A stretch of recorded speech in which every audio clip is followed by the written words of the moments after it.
कल जैसा कि हमने पढ़ा था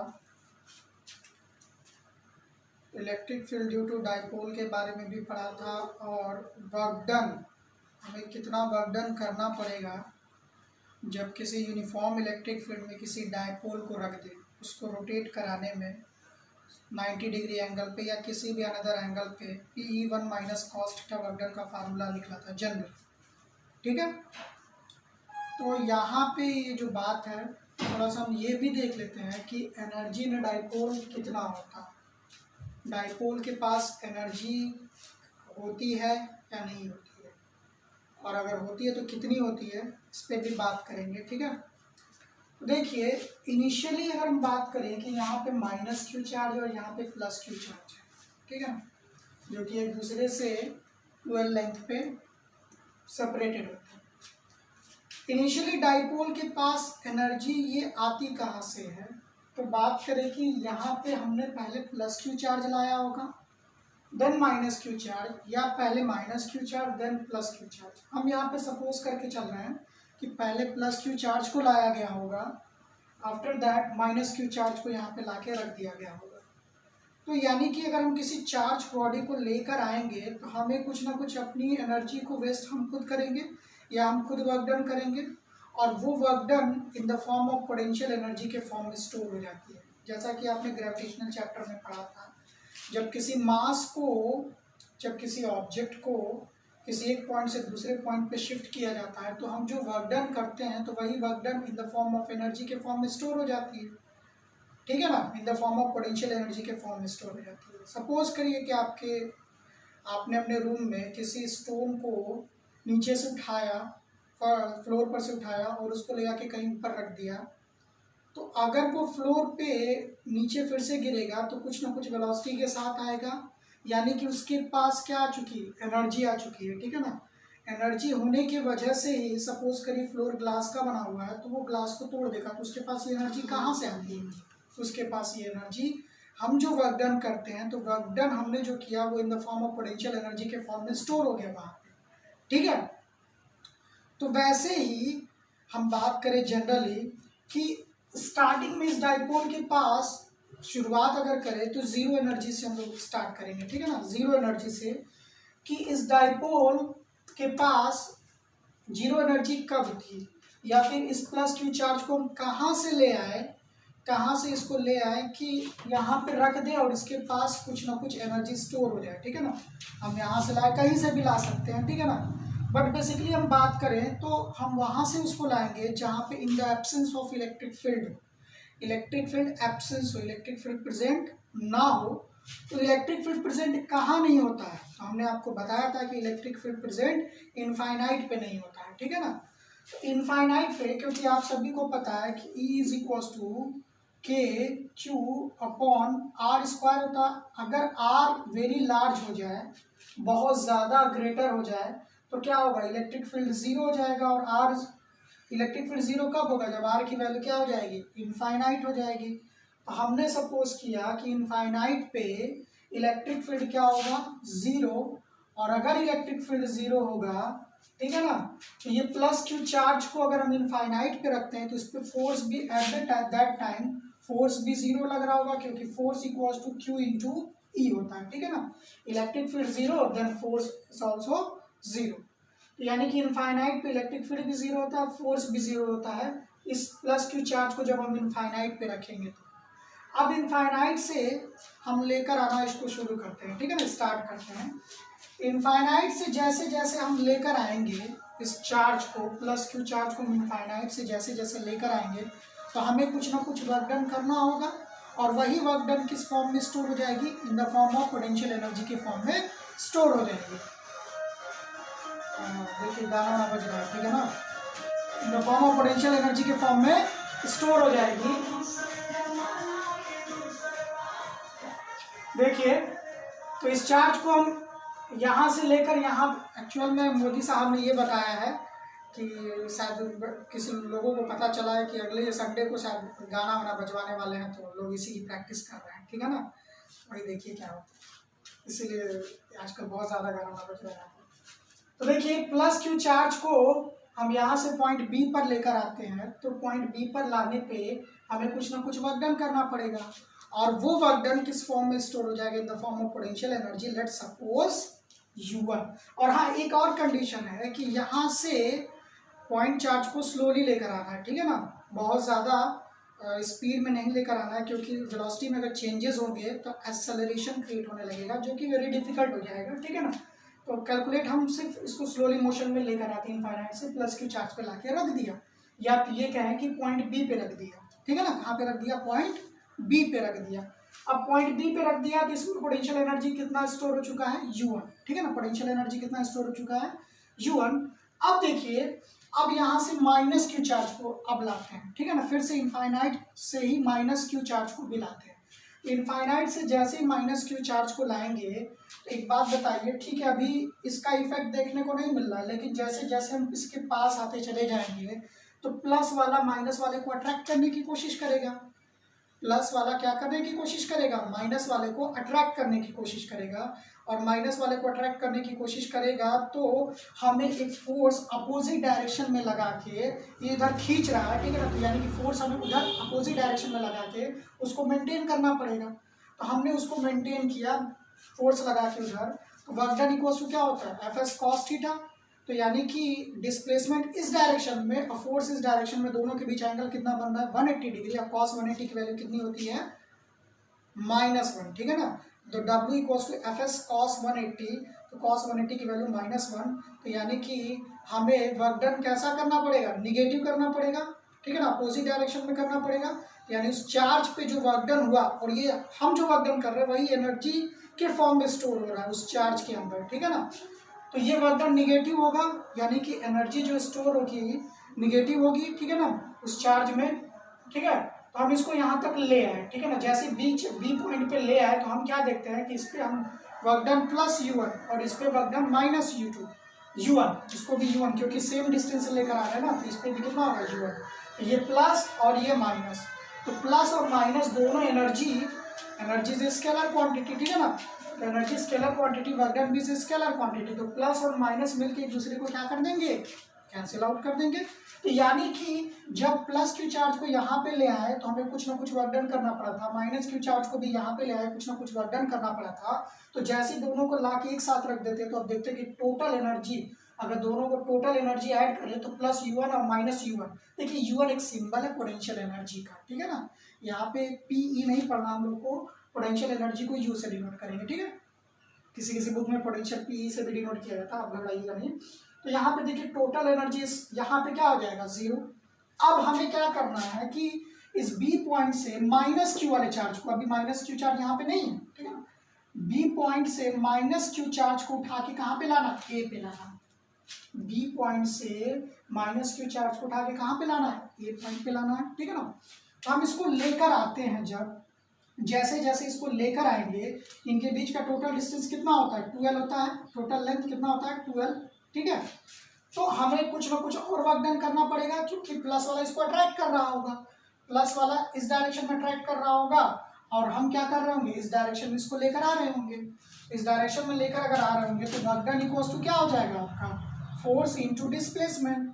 फोर्स कितना लगेगा, Q इंटू ई, ठीक है ना, फोर्स कितना लग रहा होगा, Q इंटू ई, माइनस Q इंटू ई, क्योंकि माइनस क्यू चार्ज है, और डिस्प्लेसमेंट कितना हुआ है, 12। तो डिस्प्लेसमेंट अगर 12 हुआ है तो यानी कि देखिए Q इंटू 12 क्या होता है, Q इंटू 12 क्या होता है, डाइपोल मोमेंट, P कॉस होता है ना, Q इंटू 12, ठीक है ना। तो ये क्या होता है, डाइपोल मोमेंट होता है, तो माइनस ऑफ PE, तो हमें वर्क डन कितना करना पड़ा, माइनस ऑफ PE। याद रख लीजिएगा कि यानी कि इस डाइपोल को बनाने के लिए हमें कितना वर्क डन करना पड़ा, माइनस PE, और इसी वर्क डन को हम क्या बोलेंगे, पोटेंशियल एनर्जी के फॉर्म में ये स्टोर हो गया। यानी कि इस डाइपोल के पास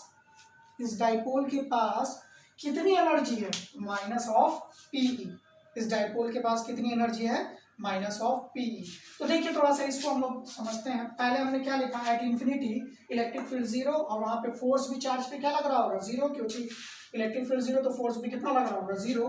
प्लस Q इज ब्रॉट, मतलब प्लस Q को कहाँ से ला रहे हैं, इनफाइनाइट टू पॉइंट B पे पहले ला रहे हैं। Let the work done on the charge be U1, ठीक है ना। Total work done on both the charges, और वैसे माइनस क्यू चार्ज को ले आएंगे, ठीक है ना, यहाँ पे लिख लीजिएगा आप, माइनस क्यू चार्ज को लाएंगे तो पहले बी पर लाएंगे तो नेट एनर्जी कितनी हो जाएगी, 0। और जैसे एक्स्ट्रा थोड़ा सा यहाँ पे ले आएंगे तो हमें कुछ ना कुछ वर्क डन करना पड़ेगा, और कितना वर्क डन करना पड़ेगा, माइनस ऑफ पी। तो total work done both on both the charges, starting में पहले Q1 चार्ज को लाएंगे तो कितना वर्क डन, U1, अब बाद में U2 चार्ज को लाएंगे तो माइनस U1 यही पॉइंट पे, फिर उसके बाद एक्स्ट्रा वर्क डन करना पड़ेगा कितना, माइनस पी, ये plus U1 minus U1 cancel out, कितना बचेगा, माइनस पी। तो potential energy of dipole kept along electric field is equal to कितना आ गया, U equal to minus of P. It's a very important topic for complete exam. आप देखिए बच्चे बड़ा कंफ्यूज रहते हैं, ठीक है ना, तो इस चीज को क्लियर कर लीजिएगा, ये आपके एनसीईआरटी में दिया होगा थोड़े से रीडिंग में, ठीक है ना, थोड़े से पॉइंट में, तो ये क्लियर होना चाहिए कि डाइपोल के पास एनर्जी कितनी स्टोर होती है, U equal to minus of PE, ठीक है ना। कल वर्क डन के बारे में पढ़ा था, प्रीवियस वीडियो को जरूर देखिए, नहीं समझ में आता उसको बार बार देखिए, जो भी क्वेरी रहे, जो भी डाउट रहे आप बिल्कुल पूछिए, नहीं पूछेंगे तो कैसे होगा, ठीक है ना, आप लोगों के लिए ही मेहनत किया जा रहा है और आप लोग देखते ही नहीं है, लापरवाही कर रहे हैं, ठीक है ना। देखिएगा, इसको कंप्लीट करिए।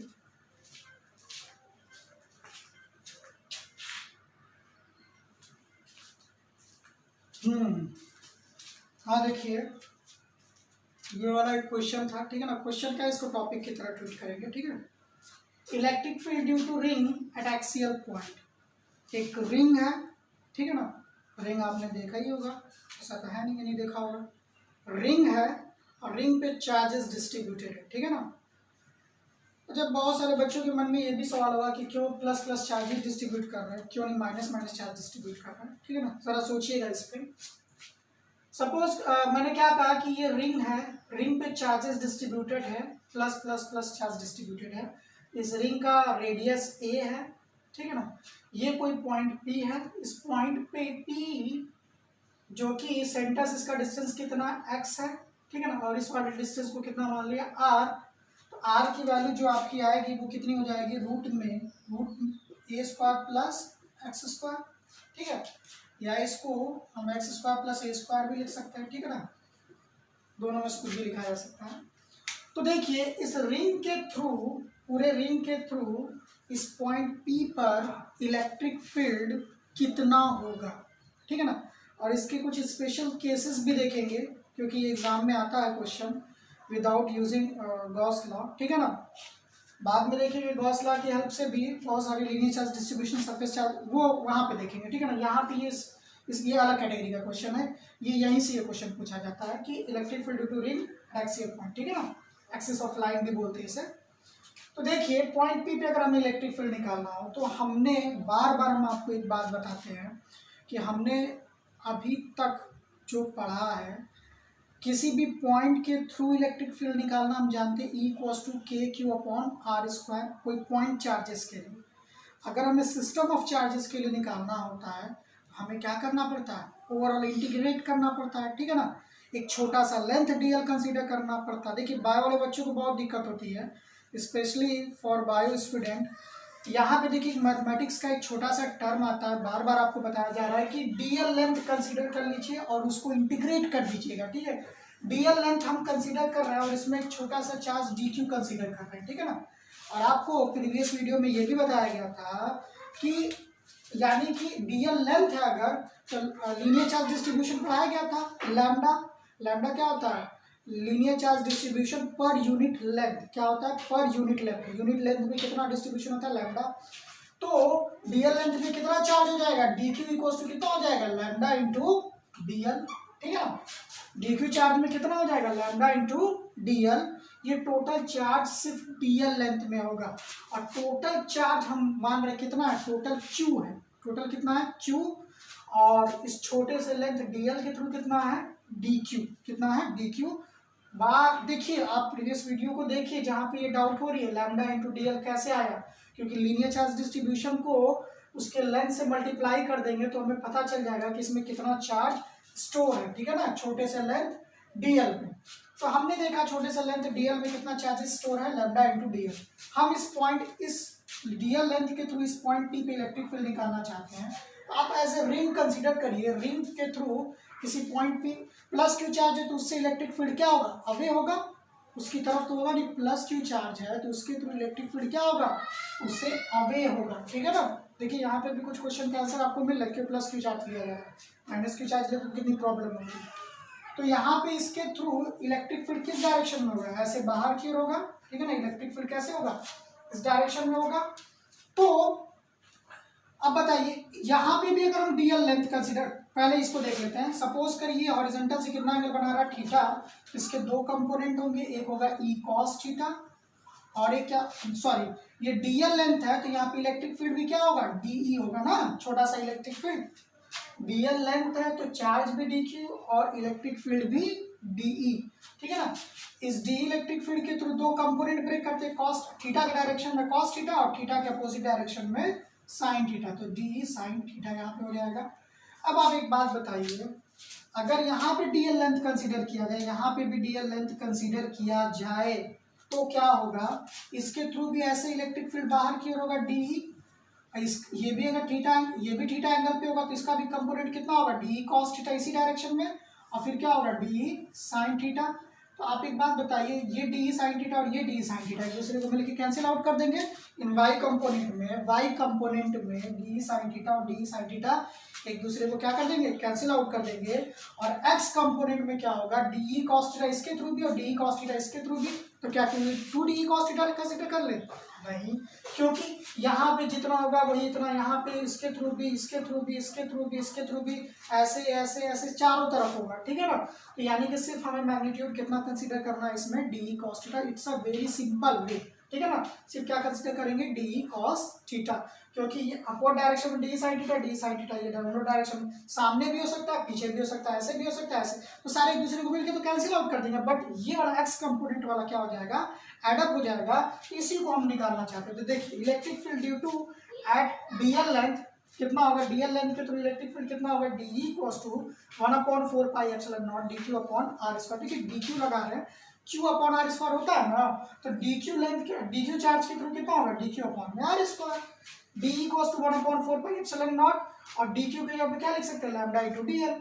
तो लैम्डा इंटू डी एल, देखिए बोर्ड थोड़ा सा छोटा इसलिए हम इधर उधर लिख रहे हैं, आप मैनेज कर लीजिएगा। Lambda into d l upon r square. ठीक है ना। तो नेट इलेक्ट्रिक फील्ड कितना होगा, सबको क्या करना पड़ेगा, समेशन करना पड़ेगा ना, सबको इंटीग्रेट करना पड़ेगा, ऐड कर देंगे, सबको इंटीग्रेट कर देंगे। ठीक है ना। तो टोटल हमारा इलेक्ट्रिक फील्ड निकल के चला आएगा E cos two d cos theta. तो यहाँ से हम देख लेते हैं, वैल्यू को पुट करते हैं, देखिए क्या क्या डेटा हमारा आता है। तो यहाँ से देखिए E cos टू आया आपका, डी की जगह पे अगर वैल्यू को रखा जाए तो 1/4 पाई एप्सिलॉन नॉट, क्या रखेंगे डी की जगह 1/4 pi epsilon not lambda into d L और अपॉन आर स्क्वायर। और आर स्क्वायर की जगह पे डेटा को क्या रख सकते हैं, सीधा सीधा रूट एक्स स्क्वायर प्लस ए स्क्वायर। और क्योंकि स्क्वायर है तो रूट हट जाएगा कि नहीं हट जाएगा, अरे आर की जगह पे ये रखेंगे तो रूट है तो स्क्वायर करेंगे तो हट जाएगा कि नहीं हट जाएगा। तो यहाँ पे सिर्फ क्या बचेगा, एक्स स्क्वायर प्लस ए स्क्वायर। ठीक है ना, एक्स स्क्वायर प्लस ए स्क्वायर बचेगा। अब देखते हैं cos थीटा की भी वैल्यू रख देते हैं। इस वाले ट्रायंगल में देखिए, अगर ये थीटा तो ये भी कितना थीटा, तो cos थीटा इक्वल्स टू क्या होता है, बेस बाई हाइपोटेनस, यानी कि जिससे थीटा अटैच होता है, ठीक है ना, जिससे थीटा के सामने वाला परपेंडिकुलर होता है। ठीक है, तो ये क्या हो जाएगा, बेस हो जाएगा। तो base cos theta equals to क्या होगा, बेस बाई हाइपोटेनस। बेस कितना है, x, यहाँ से लिख लेते हैं cos थीटा इक्वल्स टू हो जाएगा आपका x by root x square plus A square. और इसको बताइए कि रूट एक्स स्क्वायर प्लस ए स्क्वायर को और भी क्या लिख सकते हैं, एक्स स्क्वायर प्लस ए स्क्वायर, रूट हटाएंगे तो क्या हो जाएगा, पावर 1/2 आ जाएगा। ठीक है, तो यहाँ पे लिखते हैं कि cos थीटा इक्वल्स टू क्या रखेंगे वैल्यू, एक्स अपॉन में X upon X square plus ए स्क्वायर पावर 1/2 ये रहा। अब देखिए देखते क्या क्या कांस्टेंट टर्म है, 1/4 पाई एप्सिलॉन नॉट कांस्टेंट बाहर हो जाएगा, लैम्डा भी कांस्टेंट टर्म में बाहर हो जाएगा, एक्स भी कांस्टेंट टर्म में, ये तो बदल नहीं रहा अभी के लिए तो बदल नहीं रहा। ठीक है ना, इसको बाहर कर देते हैं, अपॉन यहाँ पे क्या है वैल्यू, एक्स स्क्वायर प्लस ए स्क्वायर, और ये एक्स स्क्वायर प्लस ए स्क्वायर 1, ये पावर 1 है, ये 1/2, तो कितना हो जाएगा, एक्स स्क्वायर प्लस ए स्क्वायर पावर 3/2, ये भी बाहर हो जाएगा। बचेगा क्या सिर्फ इसके अंदर, डीएल लेंथ का इंटीग्रेशन करेंगे तो इसका सरकमफेरेंस पे ना चार्जेस डिस्ट्रीब्यूटेड है, तो सर्कमफेरेंस पे अगर चार्जेस डिस्ट्रीब्यूटेड तो उसका जब इंटीग्रेशन करते तो क्या आता है 2 पाई आर। तो यहाँ पे इसका इंटीग्रेशन कर देते तो 1/4 pi epsilon not lambda into x upon X square plus A square power 3/2 और डीएल का करेंगे तो 2 पाई आर, लेकिन आर रेडियस नहीं है, यहाँ पर रेडियस हमने कितना माना ए माना है, तो कितना हो जाएगा 2 पाई ए हो जाएगा। ठीक है, अब देखिए थोड़ा सा इसको इधर को वाले पार्ट को इरेज कर देते हैं, ये समझाते हैं आपको। ये देखिए इस वाले पार्ट को हमने इरेज कर दिया। अब देखिए एक चीज आपको बताते हैं कि ये डीएल का क्या है इंटीग्रेशन 2 पाई ए आया, ठीक है ना। इस 2 पाई ए को हटाते हैं, देखिए ये पाई से पाई कैंसिल आउट हो जाएगा, 2 से 2 भी ये भी कैंसिल आउट हो जाएगा। ठीक है, यहाँ पे बचेगा क्या, electric field is equal to आ जाएगा आपका लैम्डा इंटू एक्स, ठीक है ना, lambda into X into A या lambda into A X into A upon क्या है आपका 2 epsilon not X square plus A square power 3/2। Is it clear? यही इलेक्ट्रिक फील्ड निकला है, ठीक है ना, electric field due to ring at an axial point, ठीक है ना, एक्सियल पॉइंट पे किसी पॉइंट पी पे इलेक्ट्रिक फील्ड, यही वैल्यू हमारी आई है। ठीक है, अब इसमें देखिए बहुत सारे स्पेशल कंडीशंस होते हैं जो कि हमें याद रखना होगा कि स्पेशल कंडीशन क्या क्या हो सकता है। तो देखिए उसके बारे में भी बात कर लेते हैं कि स्पेशल कंडीशन क्या क्या हो सकती है। ठीक है, तो देखिए स्पेशल कंडीशन हम देखते हैं, यहाँ से इसको इरेज करें। ठीक है, अब देखिए स्पेशल कंडीशन के बारे में देखिए कि अगर हम ये बोलते हैं कि E equals to lambda into special condition means कि ये पॉइंट P बहुत ज़्यादा दूर हो गया, ठीक है ना, it's a very large quantity means ये P बहुत ज़्यादा दूर चला गया है, तो जिसके कंपेरिजन में A इसके रेडियस को क्या कंसिडर करना पड़ेगा, इसकी वैल्यू को क्या कंसिडर करना पड़ेगा, रेडियस A को नेग्लेक्ट करना पड़ेगा। ठीक है ना, तो रेडियस A को नेग्लेक्ट करना पड़ेगा।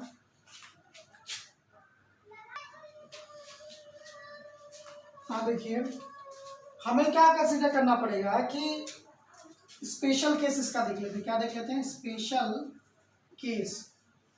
स्पेशल केस में फर्स्ट पॉइंट पे अगर बात करें, फर्स्ट पॉइंट पे तो देखिए क्या होगा कि हमने कहा कि P पॉइंट को बहुत ज़्यादा दूर या फॉर अवे कंसीडर कर लीजिए, कहाँ से, पॉइंट O से, ठीक है ना। उसके कंपैरिजन में हमें A is very less than x, हमें रेडियस के रेडियस को नेग्लेक्ट करना पड़ेगा। ठीक है ना, तो रेडियस को नेग्लेक्ट करते तो देखते क्या वैल्यू आती है, लैम्डा इंटू एक्स इंटू ए। देखिए बच्चों के मन में ये सवाल ज़रूर होता है कि सर नेग्लेक्ट अगर करते तो इसको क्यों नहीं नेग्लेक्ट करते, क्योंकि ये मल्टीप्लिकेशन में है। आप एक बात बताइए कि 10 अगर है, 10 में अगर आप 0.1 ऐड करोगे तो कितना आएगा, 10.1 आएगा, लेकिन अगर इसी 10 में 0.1 से मल्टीप्लाई करोगे तो वैल्यू कितनी आ जाएगी, सिर्फ 1 आ जाएगी।